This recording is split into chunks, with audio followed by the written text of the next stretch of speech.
Alright, strap in, this one's going to be kind of a bumpy ride. A torrid romance, illegitimate children, another woman, all resulting in just Shakespearean levels of death and despair in the fifth act. What else would you expect from one of France's most tortured artists? Amedeo Modigliani. And the woman who was destroyed in his wake. This is Jeanne Hébuterne. Jeanne was born in 1898, and she wanted to become an artist. She started modeling at a very young age, and met Amedeo Modigliani while she was studying to become a painter at the Accademia Colorossi in 1917. While Jeanne was described as gentle, shy, and delicate, she defied her parents by starting up a love affair with Modigliani and moving in with him despite not being married. And of course, he painted her.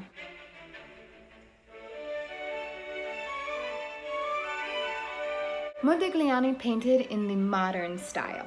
That's a somewhat confusing term because modern doesn't mean modern anymore. It denotes the period in art from the 1860s to the 1970s. That 110 years is the modern era. When someone says something is an example of modern art, they mean that the work throws over traditional ways of creating visual art in a spirit of experiment.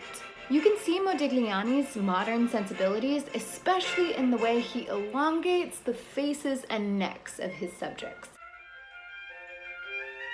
This is an example of expressionism, which is an artistic movement in the modern era, in which the artist presents the world as wholly subjective, often greatly distorting figures and objects in order to express an emotional effect.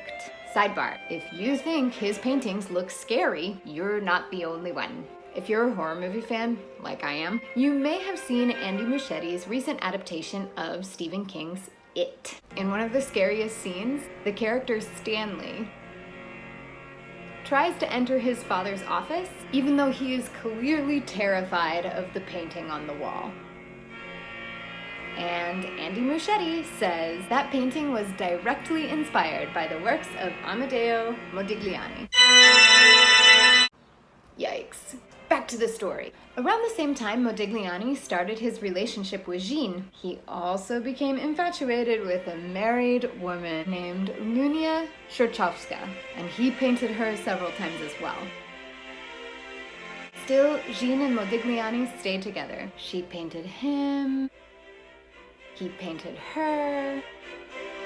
They moved to Nice together along the French Riviera. And, though still unmarried, Jeanne gave birth to their daughter.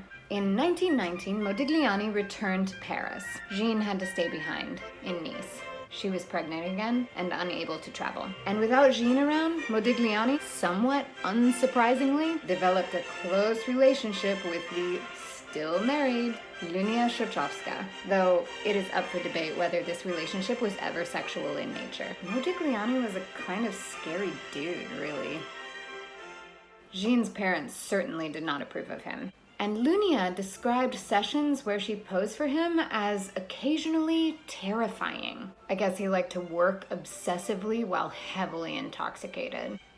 He was a known drug and alcohol abuser. Anyway, somehow, through the grapevine or something, Jeanne got wind of this affair. And pregnant or not, disapproving parents or not, girl went straight to Paris to get this under control. Time to get married, right? Alas, it was not to be. Here's that Shakespearean fifth act. Modigliani was diagnosed with severe tuberculosis in autumn. By January, he was dead. 2 days later, overcome with grief, 8 months pregnant and only 21 years old, Jeanne Hébuterne throws herself out a 5th-story window to her death.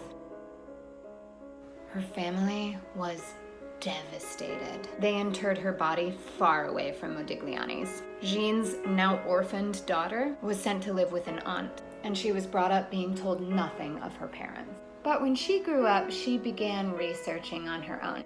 And in 1958, Jeanne's daughter wrote a biography about her parents' lives. As for Jeanne, Modigliani's brother requested her remains be moved next to Modigliani, and 10 years after the couple's death, her family acquiesced. They're buried next to each other in Père Lachaise Cemetery.